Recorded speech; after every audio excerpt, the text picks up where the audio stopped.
Hello friends, कैसे हैं आप सब। मैं इस वीडियो में टोटल 6 स्टॉक्स डिस्कस करने वाला हूं। उसमें से 5 मिड कैप स्टॉक्स हैं और एक स्मॉल कैप स्टॉक है जो मुझे लगता है नेक्स्ट बुल रैली में काफ़ी अच्छा कर सकते हैं। एंड 6 के 6 स्टॉक्स काफ़ी स्ट्रॉन्ग हैं जो आपको अपनी रडार पे ज़रूर रखने चाहिए। एंड उससे पहले आज कुछ डिफरेंट करने की कोशिश कर रहा हूँ। थोड़ा इकोनॉमिक्स समझेंगे कि अभी मार्केट्स में क्या हो रहा है, स्पेसिफिकली फेड जो कर रहा है इन्फ्लेशन को कंट्रोल करने के लिए किस हद तक जस्टिफाइड है, एंड फ्यूचर में क्या एक्सपेक्ट कर सकते हैं। तो चलिए स्टार्ट करते हैं वीडियो। एंड अगर वीडियो पसंद आए और आपको ये मेरा नया एफर्ट जिससे मैं आपको और ज़्यादा वैल्यू डिलीवर करने की कोशिश कर रहा हूँ वो पसंद आए तो please do like, share and subscribe. And अगर आप टेलीग्राम चैनल पे नहीं हैं तो वहाँ भी ज्वाइन कर सकते हैं, वो फ्री फॉर ऑल है। अदरवाइज़ आप मेंबरशिप कंसिडर कर सकते हैं। नीचे आपको ज्वाइन बटन मिल जाएगा सब्सक्राइब बटन के बगल में। तो चलिए स्टार्ट करते हैं। सबसे पहले ये समझते हैं कि कोविड के बाद एग्जैक्टली हुआ क्या। तो कोविड के बाद जो हुआ बेसिकली, सबसे पहले डिमांड एंड सप्लाई, इनफैक्ट कुछ भी इकोनॉमिक्स में कुछ भी जो होता है वो डिमांड एंड सप्लाई के बेसिस पे होता है। तो सबसे पहले थोड़ा सा समझने की कोशिश करते हैं कि कोविड के टाइम पे हुआ क्या। एंड सबसे पहले जो ग्राफ ड्रॉ करते हैं, फर्स्ट टाइम अटेम्प्ट कर रहा हूँ तो हो सकता है इतना एक्यूरेट नहीं होगा, बट आपको बेसिक कंसेप्ट समझ में आ जाएगा। जो वर्टिकल एक्सिस है उस पर हम लोग प्राइस लेवल मेज़र करते हैं, जो एवरेज प्राइस लेवल है। एंड हॉरिजॉन्टल एक्सिस पे हम लोग क्वांटिटी मेज़र करते हैं, या फिर एग्रीगेट क्वांटिटी या आउटपुट जिसको बोल सकते हैं। तो होता क्या है कि शॉर्ट टर्म में ये सपोज एग्रीगेट डिमांड है, एग्रीगेट डिमांड डाउनवर्ड स्लोपिंग होती है। एंड उसके बाद शॉर्ट टर्म में एग्रीगेट सप्लाई जो होती है वो अपवर्ड स्लोपिंग होती है। एंड कोविड के टाइम पे क्या हुआ बेसिकली, एंड ये है एल आर ए एस का मतलब होता है long run aggregate supply. And just in case आप लोग इकोनॉमिक्स के इतने ज़्यादा ध्यान नहीं देना चाहते तो ऑब्वियसली आप वीडियो स्किप कर सकते हैं। तो उस टाइम क्या हुआ बेसिकली, क्योंकि डिमांड कम हो गई थी तो इन्फ्लेशन तो ऑब्वियसली कम हुआ, बट उसके साथ साथ आउटपुट भी कम हो गया। ये कोविड के टाइम का आउटपुट है और ये कोविड के टाइम का प्राइस है। तो उस टाइम क्या हुआ कि गवर्नमेंट और फेड के पास एक ही ऑप्शन था कि भैया एग्रीगेट डिमांड को इंक्रीज़ किया जाए ताकि लॉन्ग रन एग्रीगेट सप्लाई के पास जाए। Long run aggregate supply basically वो है कि पोटेंशियल जो है इकॉनमी में, या फिर इतनी होनी चाहिए लॉन्ग रन के हिसाब से, करंट रिसोर्सेज के हिसाब से, बट उतनी हो नहीं रही है क्योंकि एग्रीगेट डिमांड कम हो गई थी। तो उसको बढ़ाने के लिए दो टाइप की पॉलिसीज़ होती हैं, fiscal policy and monetary policy.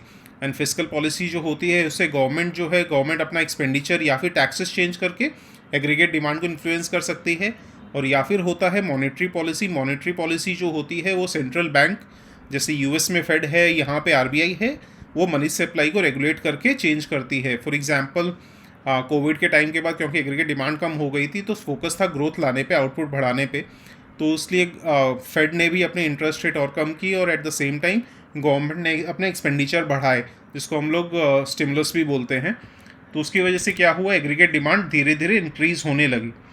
And पहले यहाँ तक आई होगी, उसके बाद यहाँ तक आई, उसके बाद एक लेवल पे आके यहाँ पे इंटरसेक्शन हो गया होगा जहाँ पे प्राइस इस लेवल पे पहुँच गया एंड क्वांटिटी जितनी होनी चाहिए उतनी हो गई। लेकिन क्योंकि ओवर रिएक्ट करती है एंड काफ़ी सारे लैग्स भी होते हैं इन पॉलिसी से एसोसिएटेड। फॉर एग्जांपल पहले तो रिकॉग्नाइज नहीं करते हैं, रिकग्निशन लैग जिसको बोलते हैं। उसके बाद एडमिनिस्ट्रेटिव लैग होता है। एडमिनिस्ट्रेटिव लैग बेसिकली पॉलिसी को इम्प्लीमेंट करने में सबको मिलकर डिसाइड करना पड़ता है। डेमोक्रेसी में एडमिनिस्ट्रेटिव लैग ज़्यादा होता है। उसके बाद इम्प्लीमेंटेशन लैग या फिर इफेक्ट लैग जिसको बोलते हैं कि पॉलिसी इम्प्लीमेंट करने के बाद जो इफेक्ट होता है, डिज़ायर्ड इफेक्ट, वो टाइम लगता है आने में। तो ऑब्वियसली डिमांड बढ़ते बढ़ते वो क्या हुआ, गवर्नमेंट ने ओवरडू कर दिया, जिसके कारण एग्रीगेट डिमांड यहाँ पे शिफ्ट हो गई। तो यहाँ पे शिफ्ट होने से क्या हुआ कि आउटपुट तो जो पोटेंशियल है उससे भी ज़्यादा हो गया शॉर्ट टर्म में। एंड लेकिन उसके साथ साथ क्या हुआ, जो इन्फ्लेशन है जो डिज़ायर्ड है उससे कहीं ज़्यादा इन्फ्लेशन भी हो गया। तो इसकी वजह से क्या हुआ कि इन्फ्लेशन बहुत ज़्यादा प्रॉब्लम बढ़ गई। एंड अब गवर्नमेंट के पास जो प्रॉब्लम है कि वापस एग्रीगेट डिमांड को कम करना है ताकि इन्फ्लेशन कंट्रोल में आ सके। तो अभी भी एक रिस्क है ऑब्वियसली कि वापस ओवरडू ना कर दे, क्योंकि इंटरेस्ट रेट इंक्रीज़ होता है तो इसका मतलब ये नहीं है कि आज इंटरेस्ट रेट इंक्रीज़ हुई कल ही आउटपुट कम हो जाएगा या डिमांड कम हो जाएगी। इनफैक्ट और सबसे इंपॉर्टेंट एक चीज़ और है कि एग्रीगेट डिमांड जिसको बोलते हैं इकॉनमी, वो बेसिकली 4 कैटेगरीज में होती है सबसे पहले होता है कंजम्पशन एक्सपेंडिचर, जो बेसिकली हम लोग इंडिविजुअल्स और हाउस होल्ड जो भी कंज्यूम करते हैं। उसके बाद होता है इन्वेस्टमेंट स्पेंडिंग, जो बेसिकली बिजनेसेस मशीन इक्विपमेंट ये सब में इन्वेस्ट करते हैं। उसके बाद होता है government expenditure on new products and services, and उसके बाद होता है net exports. Net exports basically होता है एक्सपोर्ट्स माइनस इंपोर्ट्स। हम लोग इंपोर्ट्स क्यों माइनस करते हैं? क्योंकि कंजम्पशन में जो इंपोर्टेड गुड्स है वो भी इंक्लूड हो जाते हैं, तो उसका इफेक्ट को नेगेट करने के लिए हम लोग इंपोर्ट्स माइनस कर देते हैं। तो basically aggregate demand is equal to C plus I plus G plus N X. And इसमें क्या होता है कि नेट एक्सपोर्ट्स पे बहुत ज़्यादा फोकस नहीं कर सकते, क्योंकि एक्सपोर्ट्स बढ़ाने के लिए ऑब्वियसली काफ़ी एक्सटर्नल कंडीशंस बहुत मैटर करती हैं। एट द सेम टाइम जो भी इफेक्ट होगा लॉन्ग टर्म में होगा। तो गवर्नमेंट जो फोकस करती है, एक तो डायरेक्टली अपना एक्सपेंडिंग और टैक्सेस ऊपर नीचे करके गवर्नमेंट को जैसे अगर बढ़ाना है तो एक्सपेंडिचर ज़्यादा करेगी, वरना एक्सपेंडिचर कम करेगी। एट द सेम टाइम अगर जो फेड है, अगर सपोज उसको एग्रीगेट डिमांड बढ़ानी हो तो वो इंटरेस्ट रेट कम करेगी, जिससे क्या होगा, इंटरेस्ट रेट कम होने से कंजम्पशन बढ़ेगा। जैसे फॉर एग्जांपल ड्यूरेबल गुड्स पे ईएमआईज वगैरह कम हो जाएंगी तो कंजम्पशन बढ़ेगा। एंड प्राइमरली जो इम्पैक्ट आएगा लो इंटरेस्ट रेट्स का इन्वेस्टमेंट पे आएगा। इन्वेस्टमेंट पे इसलिए क्योंकि ऑब्वियसली जो बिजनेसेस का जो कॉस्ट ऑफ फंड्स है वो कम हो जाएगा, जिसकी वजह से प्रोजेक्ट्स जो है ज़्यादा प्रॉफिटेबल हो जाएंगे, तो बिजनेसेस ज़्यादा इन्वेस्ट करेंगे, उससे एग्रीगेट डिमांड बढ़ जाएगी। बट एग्रीगेट डिमांड और हमेशा इन्फ्लेशन और आउटपुट का या इन्फ्लेशन और ग्रोथ का कहीं ना कहीं ट्रेड ऑफ करना पड़ता है, कि हम लोग को कंट्रोल करना पड़ता है। अदरवाइज़ बहुत ज़्यादा ग्रोथ की तरफ फोकस करेंगे तो इन्फ्लेशन बहुत ज़्यादा हो जाएगा, और इन्फ्लेशन को अगर ज़्यादा कंट्रोल करने की कोशिश करेंगे तो ग्रोथ बहुत ज़्यादा कम हो जाएगा। तो ये था पुराना सिनारियो। एंड अभी क्या हो रहा है, मैं एक नया ग्राफ बना के दिखा देता हूँ, क्योंकि ये काफ़ी हैपजर्ड हो गया है। तो अभी जो हो रहा है,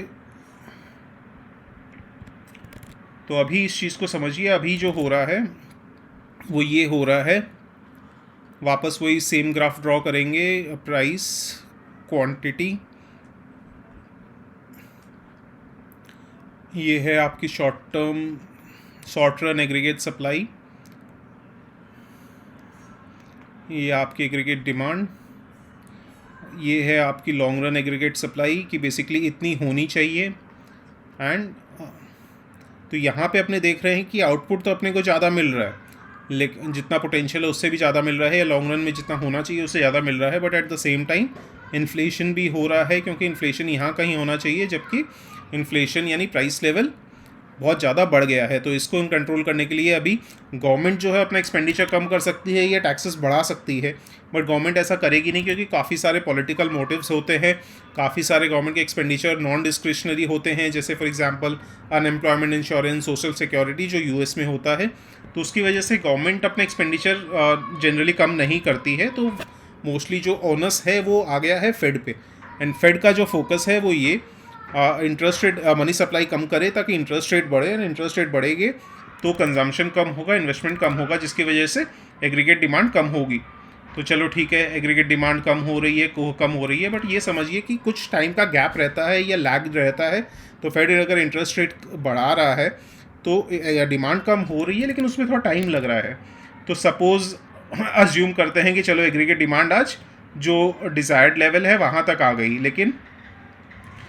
लेकिन पिछले 2-3 इंटरेस्ट रेट हाइक्स हैं उसका इम्पैक्ट अभी भी नहीं आया है, जिसकी वजह से एग्रीगेट डिमांड और ज़्यादा कम हो सकती है।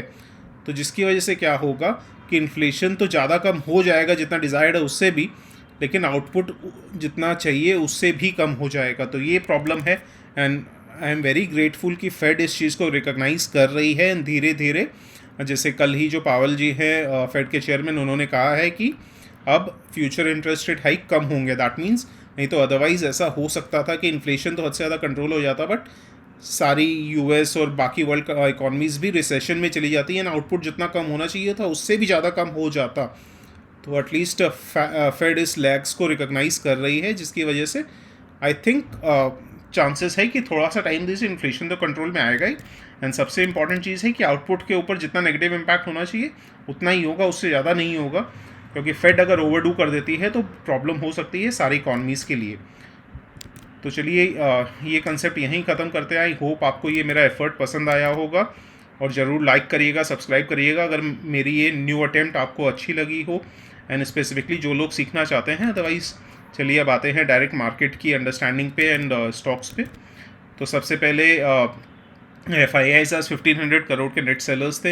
एक्सपायरी का डे था तो बहुत ज़्यादा मैटर नहीं करता, और स्पेसिफिकली कल काफ़ी सारी एडजस्टमेंट्स हुई थी MSCI इंडेक्स की वजह से, तो हो सकता है कल 9000 करोड़ के नेट बायर्स थे, तो उस वजह से कोई प्रॉब्लम नहीं है। आज DIAs 2600 करोड़ के ऊपर के नेट बायर्स थे। एडवांस डिक्लाइन रेशियो 1.52 का था, काफ़ी अच्छा था आज मार्केट्स। निफ्टी 50.29% ऊपर बंद हुआ, मिड कैप्स 0.77% ऊपर था, स्मॉल कैप्स 0.43% अप था। आज मॉर्निंग में और ज़्यादा अच्छा परफॉर्म कर रहे थे mid caps and small caps, but and होते होते थोड़ा सा कूल डाउन हो गए। विक्स 13.36 पे है, कंफर्टेबल है। एंड US में अभी देखें तो नेगेटिव साइड पे ओपनिंग हुई है। डाउ जोन्स 1% नेगेटिव चल रहा है, बट नेस्डैक 0.5% डाउन चल रहा है। कल इनफैक्ट नेस्डैक अराउंड 4% से ज़्यादा ऊपर बंद हुआ था, तो कहीं ना कहीं आज टोटली एक्सपेक्टेड था कि IT स्टॉक्स आज बहुत अच्छा करेंगे, एंड ऐसा ही हुआ है। इनफैक्ट अगर आप NSE के सेक्टोरल इंडेक्सेस को देखेंगे तो IT आज टॉप परफॉर्मर था, 2.4% ऊपर था IT index. And dollar index को देखते हैं जो काफ़ी इंपॉर्टेंट हो जाता है, एंड वो 105 के नीचे पहुंच गया है। एक समय पे 114 था, तो ये काफ़ी पॉजिटिव है। एंड उसके बाद पहला ऐसा स्टॉक लोधा या फिर मैक्रोटेक डेवलपर्स, ये काफ़ी टाइम से उतना नहीं चल रहा जितना एक्सपेक्टेड था। एंड बट सबसे इम्पॉर्टेंट चीज़ है, आप ये देखिए जो नीचे जो कैंडल्स के वॉल्यूम्स हैं, रेड कैंडल्स के वॉल्यूम्स जनरली कम हैं, एंड ग्रीन कैंडल्स के वॉल्यूम्स ज़्यादा हैं, तो ये कंसोलिडेशन फेज़ में है। एंड कहीं ना कहीं एक्सपेक्टेड है कि अब इंटरेस्ट रेट उतने ज़्यादा हाइक नहीं होंगे, तो ये रियल एस्टेट सेक्टर के लिए पॉजिटिव हो सकता है। तो जिसकी वजह से, और कंपनी ने रिकॉर्ड नंबर ऑफ ऑर्डर्स भी है कंपनी के पास, तो आई एम वेरी श्योर कि लोधा ओवर टाइम अच्छा करेगा। एंड क्योंकि सितंबर क्वार्टर में एक एक्सेप्शनल आइटम था जिसकी वजह से कंपनी को काफ़ी ज़्यादा प्रॉफिट में डिक्लाइन हुआ, इसकी वजह से कंपनी थोड़ी प्रेशर में थी, बट आई थिंक ये लॉन्ग टर्म में अच्छा कर सकता है अगर आप रियल एस्टेट पे बेट करना चाहते हैं तो। बट ऑब्वियसली कोई भी बाइंग एंड सेलिंग रिकमेंडेशन नहीं है, आपको खुद अपनी एनालिसिस करनी है, उसके बाद डिसाइड करना है। ये सिर्फ और सिर्फ एजुकेशनल एंड लर्निंग पर्पस के लिए है। उसके बाद पॉलीकैब अच्छे रिजल्ट्स के बावजूद काफ़ी ज़्यादा profit booking I, but almost 2500 के आसपास इसने सपोर्ट लिया, एंड उसके बाद से 2 दिन से अच्छी कैंडल बना रहा है। तो ये कहीं ना कहीं आप बाय ऑन डिप्स कर सकते हैं। Polycab one of the best companies है ऑब्वियसली, एंड कहीं ना कहीं रियल एस्टेट रिवाइवल में पॉलीकैब को काफ़ी ज़्यादा फ़ायदा मिल सकता है, इंफ्रास्ट्रक्चर एंड कंस्ट्रक्शन का जो भी फ्यूचर में ग्रोथ होने वाला है।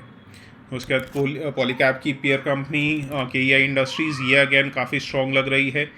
पोल एंड फ्लैग पैटर्न बना रही है, ये कहीं ना कहीं पोल है, एंड उसके बाद फ्लैग पैटर्न है। फ्लैग पैटर्न से एक बार नीचे की तरफ डिप किया था, बट आज ही इसने पूरा जो कल यानी वेडनेसडे को जो डिप आया था वो पूरा का पूरा ऑलमोस्ट मेकअप कर लिया है आज, तो काफ़ी स्ट्रॉन्ग लग रही है। बट कंसोलिडेशन फेज़ में है, एंड चांसेस पूरे हैं कि यहाँ से ये ऊपर की तरफ निकलेगी। एंड ये नहीं पता कि कब निकलेगा, बट हो सकता है नेक्स्ट वीक निकल जाए, नेक्स्ट मंथ निकले, बट कहीं ना कहीं यही लेवल होता है धीरे धीरे स्टैगर्ड मैनर में ऐड करने के लिए अच्छी कंपनीज़ को।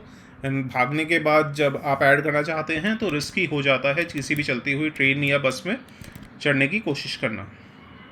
एंड उसके बाद LTTS इनफैक्ट ग्रुप मेंबर्स के साथ तो कुछ ही दिन पहले स्पेसिफिकली जो वीकली डिस्कशन होता है उसमें अच्छा खासा डिस्कशन हुआ था LTTS को लेकर।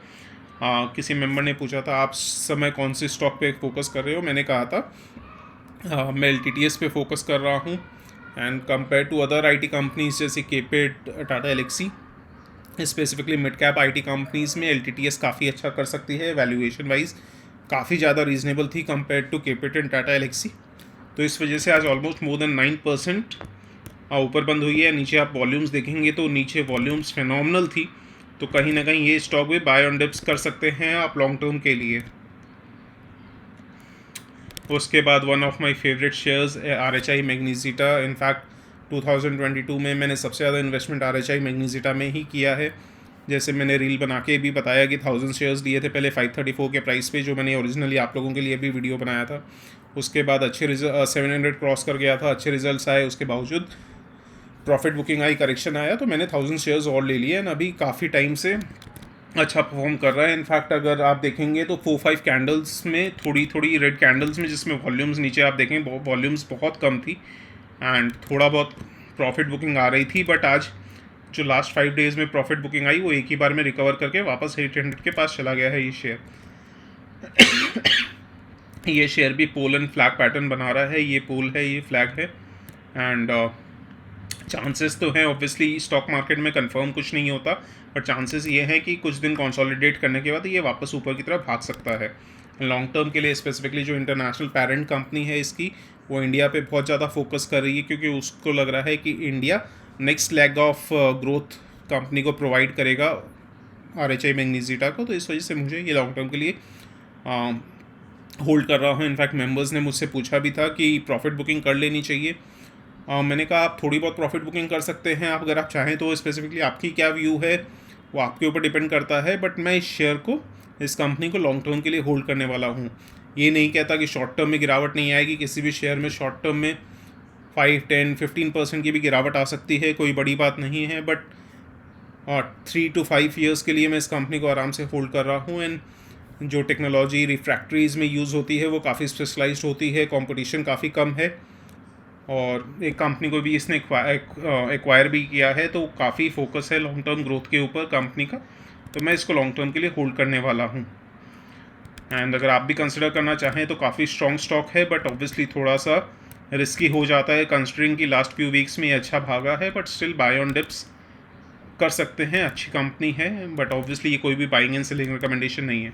एंड लास्ट में एक स्मॉल कैप VM इंडस्ट्रीज़, ये भी ऑलमोस्ट 1400 के लेवल पे कवर किया था हार्डली कुछ वीक्स पहले ही, एंड अभी 1955 के प्राइस पे चल रहा है एंड काफ़ी भाग चुका है। बट जो इसके सितंबर क्वार्टर के रिजल्ट्स आए हैं वो आप देख सकते हैं। सितंबर 2021 में 419 करोड़ की सेल्स थी, जून 2022 में 445 करोड़ की सेल्स थी, एंड सितंबर 2022 में 525 करोड़ की सेल्स हुई है। क्वार्टर ऑन क्वार्टर भी एक्सलेंट रिजल्ट्स रहे हैं। नेट प्रॉफिट एंड EPS में भी अच्छा खासा ग्रोथ देखने को मिला है। नेट प्रॉफिट 29 करोड़ से 41 करोड़ हो गए हैं, एंड EPS भी 22 से 31 के आसपास पहुंच गया है। कंपनी जो EVs पे EV के जो OEMs है, ओरिजिनल इक्विपमेंट मैन्युफैक्चरर्स, उनके ऊपर अच्छा खासा फोकस कर रही है, जिसकी वजह से इस कंपनी को लेकर मैं अभी भी ऑप्टिमिस्टिक हूँ। एंड मैंने भी अच्छा खासा इन्वेस्टमेंट कर रखा है। ये एक डिस्क्लोज़र है। ये स्टॉक भी कहीं ना कहीं पोल एंड फ्लैग पैटर्न बना रहा है। ये पोल है, ये फ्लैग है। एंड उसके बाद देखेंगे आप नीचे वॉल्यूम्स देखिए, वॉल्यूम्स देखना काफ़ी ज़रूरी हो जाता है अगर आप टेक्निकल्स पढ़ रहे होते हैं तो। ग्रीन कैंडल्स की वॉल्यूम्स काफ़ी ज़्यादा है कंपेयर टू रेड कैंडल्स।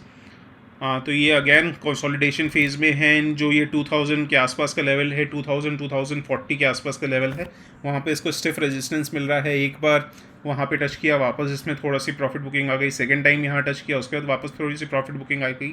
आज थर्ड टाइम भी क्रॉस किया, वापस आप देखेंगे तो काफ़ी ऊपर तक गया था। आज ऑलमोस्ट 2070 के आसपास गया था, एंड उसके बाद वापस से डिप करके 1954 पे बंद हुआ है।